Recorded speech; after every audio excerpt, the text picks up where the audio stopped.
이번 분석을 시작하기 앞서 투자 판단의 최종 책임은 투자자 본인에게 있다는 점을 명확히 말씀드립니다. 저희는 단순 참고용 정보나 분석을 제공할 뿐 특정 종목이나 섹터에 대해 매수나 매도를 절대 추천하는 것이 아닙니다. 자, 오늘 저희가 던져볼 질문이 아주 흥미롭습니다. 왜 월머트 같은 거대한 유통공룡부터 최첨단 기술기업, 심지어 암호화폐 회사까지 왜 모두가 은행이 되려고 하는 걸까요? 정말 요즘 가장 큰 화두 중 하나죠. 네, 이게 단순히 기업들이 새로운 사업에 좀 뛰어드는 그런 차원을 넘어서는 것 같아요. 어쩌면 산업의 경계가 완전히 허물어지고 자본의 권력이 이동하는 그런 거대한 변화의 신호탄 아닐까요? 충분히 그렇게 볼 수 있습니다. 그래서 오늘 여러분이 공유해 주신 자료들을 바탕으로 이 현상의 핵심 동력이 대체 무엇인지, 또 주요 플레이어들의 전략은 어떻게 다른지, 그리고 제일 중요한 거죠. 이 변화가 우리 금융생활에 과연 어떤 의미를 갖는지 한번 깊이 파헤쳐 보겠습니다. 자, 그럼 가장 근본적인 질문부터 시작해 보죠. 과거에는 이 금융업이라는 게 굉장히 높은 장벽으로 둘러싸여 있었잖아요. 그렇죠. 규제에도 심하고 자본도 많이 필요했고요. 네, 아무나 넘볼 수 없던 곳인데 왜 이렇게 많은 기업들이, 그것도 전혀 다른 분야의 기업들이 뛰어들고 있는 걸까요? 핵심 동력이 있을 것 같은데요. 네, 여러 가지가 있겠지만 가장 중요한 첫 번째 동력은 역시 데이터입니다. 데이터요? 아, 역시 데이터군요. 네, 그런데 이게 우리가 흔히 생각하는 것보다 훨씬 더 강력한 동력이에요. 예를 들어 빅테크나 리테일 기업들은 이미 뭘 가지고 있죠? 고객들의 구매 내역이나 검색 기록 같은 거요? 바로 그거죠. 그런 막대한 양의 비금융 데이터를 이미 손에 쥐고 있다는 겁니다. 이게 핵심 자산이에요. 전통적인 금융 정보보다 고객이라는 사람을 훨씬 더 입체적으로, 더 정확하게 보여주거든요. 더 입체적으로요? 네, 실제로 아마존 같은 기업은 단순히 고객이 뭘 샀다, 여기서 끝나는 게 아니에요. 특정 상품 페이지에 얼마나 오래 머물렀는지, 심지어 마우스 커서를 어디에 두었는지까지 분석한다고 합니다. 마우스 커서의 움직임까지요? 네, 그걸로 이 사람의 대출 상환 의지까지 예측한다는 분석도 있습니다. 이건 전통적인 은행에서는 상상도 못하던 영역이죠. 와, 정말 놀랍네요. 그러니까 은행이 심사 서류를 한 장 한 장 넘겨볼 때 이 기업들은 고객의 모든 디지털 발자국을 현미경으로 들여다보고 있는 셈이군요. 맞습니다.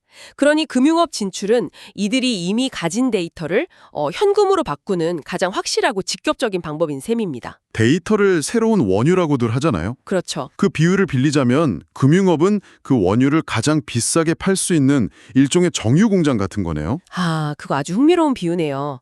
정확합니다. 좋습니다. 그럼 두 번째 동력으로 넘어가 보죠. 임베디드 금융, 영어로는 Embedded Finance라고 하던데 이게 좀 생소하게 들릴 수 있거든요.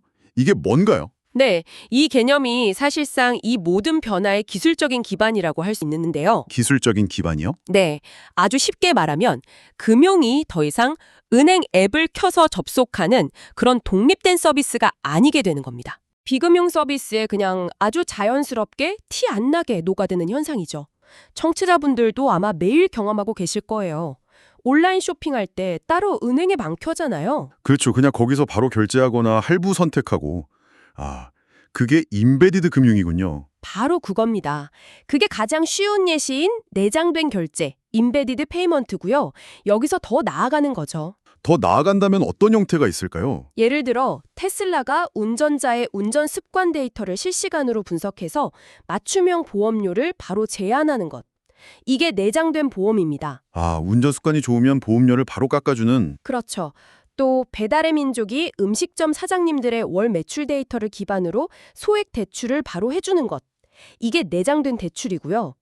모든 게 다 가능해지는 겁니다. 와, 확실히 편리하긴 하네요. 저도 모르는 사이에 이미 수많은 임베디드 금융을 쓰고 있었군요. 우리 모두가 그렇죠. 근데 문득 이런 생각도 드네요. 이게 편리한 건 알겠는데 결국 기업이 제 모든 소비 활동을 자기네 울타리 안에 가두려는 전략 아닌가요? 굉장히 중요한 지적입니다. 장기적으로 보면 소비자 입장에서는 오히려 선택의 폭이 줄어드는 일종의 함정이 될 수도 있겠다 싶어요. 맞습니다. 기업이 노리는 핵심 효과가 바로 그 락인, 말씀하신 가두리 효과입니다. 락인 효과. 네, 한번 쓰기 시작하면 다른 서비스로 넘어가기가 아주 어렵게 만드는 거죠. 카카오톡을 생각해 보시면 쉬워요. 그러네요. 친구, 가족, 업무까지 다 묶여 있는데 여기에 결제, 송금, 대출 같은 금융까지 더해진다고 생각해 보세요. 정말 빠져나갈 수가 없게 되는 겁니다. 상상만 해도 아찔하네요. 그렇죠. 기업 입장에서는 고객 이탈을 막고 그 고객의 생애주기 전체에서 발생하는 모든 가치를 흡수할 수 있는 아주 강력한 무기가 되는 거고요.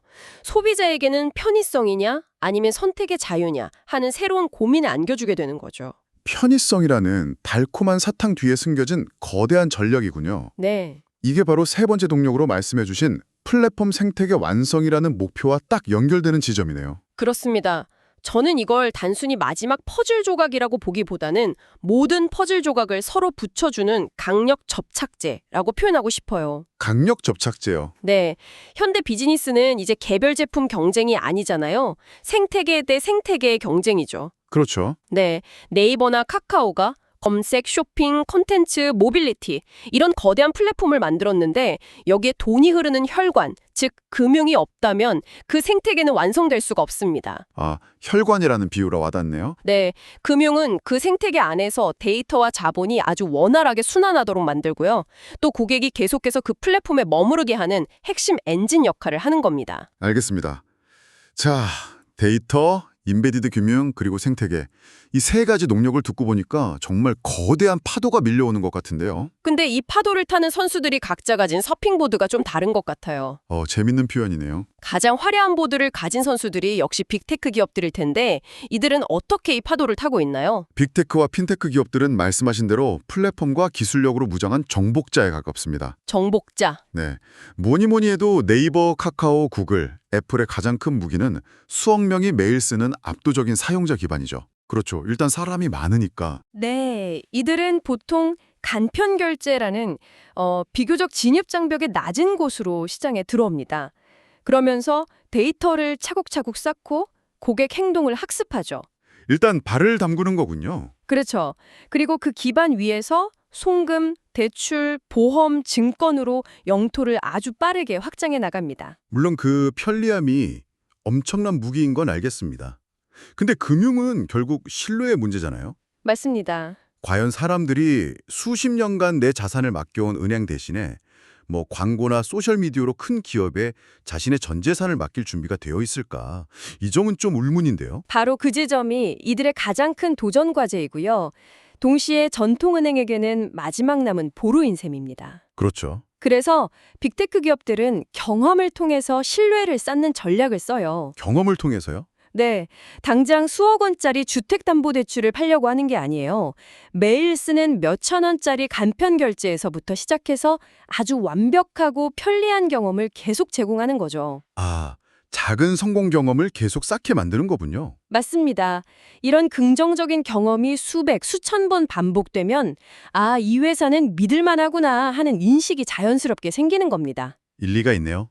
그리고 또 하나, 인공지능 AI 기술을 활용해서 초개인화된 자산 관리라든지 새로운 신용평가 모델을 선보이면서 기존 은행보다 나를 더 잘 아는 금융이라는 점을 어필하는 거죠. 그렇게 신뢰의 격차를 좁혀가고 있습니다. 경험을 통한 신뢰 구축이라 아주 흥미로운 전략입니다. 자, 그런데 월마트 같은 유통 공룡의 접근 방식은 이런 빅테크랑은 결이 완전히 달라 보이거든요. 네, 여기서 정말 재미있는 차이점이 드러납니다. 이들은 뭘 노리는 걸까요? 만약 빅테크가 정복자라면 월마트 같은 유통사는 유통과 금융의 경계를 허무는 실용주의자라고 할 수 있습니다. 실용주의자요? 네, 목표가 아주 명확하고 단순해요. 딱 두 가지입니다. 첫째, 매장에서 발생하는 어마어마한 카드 거래 수수료를 절감하는 것. 아, 수수료. 둘째, 자신들의 방대한 고객층, 특히 은행 서비스를 제대로 이용 못하는 금융 소외계층에게 저렴한 금융 서비스를 제공하는 겁니다. 그래서 본업인 유통의 경쟁력을 더 강화하는 거죠. 잠시만요. 지금 수수료를 절감한다고 하셨는데 이거는 애플이 애플페이로 카드사로부터 수수료 수익을 올리는 거랑은 정반대 접근법처럼 들리는데요. 정확히 보셨습니다. 이 차이는 어디서 오는 거죠? 그게 바로 비즈니스 모델의 근본적인 차이입니다. 애플에게 금융은 그 자체로 새로운 수익원이지만 월마트에게 금융은 본업인 유통을 더 잘하기 위한 수단이자 비용 절감 도구인 거예요. 아, 목적이 아니라 수단이다. 그렇죠. 예를 들어 월마트는 매장 안에서 아주 저렴한 수수료로 해외 송금을 해주거나 수표를 현금으로 바꿔주는 서비스를 제공합니다. 네. 그럼 은행 계좌가 없거나 높은 수수료에 부담을 느끼는 고객들이 자연스럽게 월마트로 오게 되겠죠? 그렇죠. 은행 대신 월마트로 가겠네요. 그리고 월마트에 온 김에 장도 보고 가는 겁니다. 궁극적으로는 금융 서비스를 통해서 고객 충성도를 높이고 그래서 매장에서 더 많은 물건을 팔게 하려는 아주 고도로 계산된 전략인 셈이죠. 금융 자체가 목적이 아닌 겁니다. 와, 정말 치밀하네요. 빅테크와는 완전히 다른 게임을 하고 있었군요. 자, 마지막으로 암호화폐 기업들의 움직임도 빼놓을 수 없겠습니다. 이들은 스스로를 어떤 플레이어로 보고 있나요? 이들은 스스로를 전통금융과 디지털 자산을 잇는 설계자로 자리매김하고 있습니다. 설계자요? 네, 리플 같은 경우가 대표적인데요.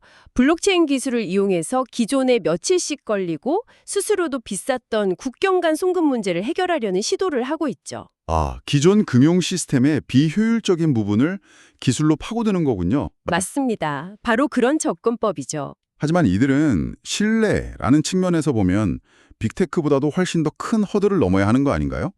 여전히 많은 사람들한테 암호화폐는 투기, 불안정성 이런 이미지로 남아있으니까요. 맞습니다. 그래서 이들의 최근 전략을 보면 제도권 편입에 모든 초점이 맞춰져 있어요. 제도권 편입이요? 네, 미국의 핀테크 은행인 소파이가 최근에 암호화폐 거래 서비스를 다시 시작한 것처럼 어떻게든 규제의 틀 안으로 들어와서 합법성과 신뢰를 얻으려고 굉장히 노력하고 있습니다. 아, 이제 반항아가 아니라 모범생이 되려는 거군요. 그렇죠. 전통 금융을 완전히 대체하겠다는 그런 혁명가적인 접근보다는 디지털 자산 시장과 전통 금융 시장을 연결하는 유일한 다리가 되겠다. 이런 전략으로 선회한 거죠. 그 다리를 건너려면 통행료를 내야 하니까 거기서 수익을 찾겠다는 거군요. 바로 그겁니다. 자신들의 가치를 그렇게 증명하려는 거죠. 알겠습니다. 이렇게 빅테크, 리테일, 암호화폐 기업까지 정말 각자의 방식으로 금융시장에 뛰어들면서 말씀하신 대로 산업 간 경계가 흐릿해지는 빅블러 현상이 정말 심화되고 있군요. 네, 그 속도가 점점 빨라지고 있죠. 그렇다면 기존 은행들은 정말 벼랑 끝에 몰린 상황이라고 봐야겠네요. 더 이상 예금과 대출의 이자 차이, 그 예대 마진에만 안주할 수 없는 시대가 된 건 분명합니다. 그렇죠. 물론 전통은행들도 가만히 있지는 않아요. 수조 원씩 투자해서 자체 앱을 고도화하고 심지어 신한은행의 배달앱 땡겨요처럼 아예 직접 비금융 서비스에 진출하기도 하죠. 아, 빅테크의 방식으로 맞서고 있군요. 네. 근데 이 현상은 사실 정부와 금융당국에게도 아주 어려운 숙제를 던져주고 있습니다. 어떤 숙제죠? 혁신 촉진과 금융 안정이라는 어떻게 보면 서로 충돌할 수 있는 두 가지 가치를 동시에 지켜야 하는 그런 외줄타기를 하고 있는 셈이거든요. 혁신과 안정, 그 딜레마군요. 구체적으로 어떤 내용인가요? 한편에서는 규제를 좀 풀어서 새로운 플레이어들이 많이 들어오게 하고 경쟁을 시켜서 소비자 편익을 높여야 한다는 목소리가 큽니다. 흔히 말하는 매기 효과죠. 네, 매기를 풀어서 물을 활성화시켜야 한다. 그렇죠. 그런데 반대편에서는 만약에 네이버나 카카오 같은 거대 플랫폼이 금융시장까지 완전히 지배하게 되면 그 기업 하나에 문제가 생겼을 때 금융 시스템 전체가 흔들릴 수 있다는 시스템 리스크를 우려하는 목소리도 만만치 않습니다. 아, 대마불사가 아니라 오히려 너무 커서 위험하다. 네, 대마필사. 너무 커서 오히려 반드시 죽을 수 있다는 경고까지 나오는 상황이죠. 결국 앞으로 이 규제의 방향이 어느 쪽으로 기울어지느냐가 미래 금융 지형을 결정할 가장 중요한 변수가 될 겁니다. 정말 어려운 문제네요. 듣고 보니 이건 단순히 금융시장에 새로운 경쟁자가 몇몇 나타났다? 이런 차원의 이야기가 아닌 것 같습니다. 그렇죠. 우리가 알던 금융 또는 은행이라는 개념 자체가 지금 뿌리부터 바뀌고 있다는 의미로 들리네요. 정확합니다. 오늘 논의의 가장 핵심적인 결론이 바로 은행의 해체와 금융의 재구성입니다. 은행의 해체와 금융의 재구성. 네, 미래에는 어느 은행이라는 그 간판은 더 이상 중요하지 않을 수 있습니다. 중요한 건 고객의 일상에 얼마나 깊숙이 파고드느냐, 그리고 데이터를 기반으로 얼마나 완벽한 편의를 제공하느냐, 바로 이 점입니다. 미래의 금융은 우리가 굳이 어떤 기관을 찾아가서 처리하는 그런 독립된 서비스가 아닐 거예요. 우리가 쓰는 모든 플랫폼과 서비스에 그냥 공기처럼 녹아든 눈에 보이지 않는 기능이 될 겁니다. 공기처럼 녹아든 기능이요? 네. 월마트에서 쇼핑카트를 그냥 밀고 나오는 순간 결제가 알아서 완료되고 인공지능 비서에게 말 한마디로 생활비 대출이 바로 실행되는 세상. 그게 바로 눈앞에 와 있는 거죠. 상상만 하던 미래가 정말 현실이 되고 있군요. 자, 오늘 우리는 모든 기업이 은행이 되려는 현상의 배경, 즉 데이터, 임베디드 금융, 생태계라는 세 가지 강력한 동력부터 시작을 했고요. 네. 그리고 각기 다른 무기를 둔 플레이어들이죠. 빅테크, 리테일, 암호화폐 기업들의 전략, 그리고 이로 인한 빅블러 시대의 미래까지 정말 깊이 있게 살펴봤습니다. 네, 정말 큰 흐름을 짚어봤네요. 이 거대한 흐름 속에서 금융 권력의 중심이 월스트리트에서 실리콘밸리로 또 월마트 본사로 이동하는 어쩌면 이건 정말 거스를 수 없는 변화가 이미 시작된 것 같습니다. 이러한 변화 속에서 청취자 여러분께 한번 생각해 보실 질문을 던져드립니다. 만약 여러분의 데이터가 미래의 화폐라면 여러분의 자산을 관리할 은행으로 수십 년간 신뢰를 쌓아온 전통적인 금융기관과 여러분의 모든 것을 속속들이 알고 있는 빅테크 플랫폼 중 과연 어느 쪽을 더 신뢰하시겠습니까? 다시 한번 말씀드리지만 투자 판단의 최종 책임은 투자자 본인에게 있다는 점을 명확히 말씀드립니다. 저희는 단순 참고용 정보나 분석을 제공할 뿐 특정 종목이나 섹터에 대해 매수나 매도를 절대 추천하는 것이 아닙니다. 항상 여러분의 성공 투자를 기원합니다. 내용이 좋으셨다면 구독, 좋아요 부탁합니다.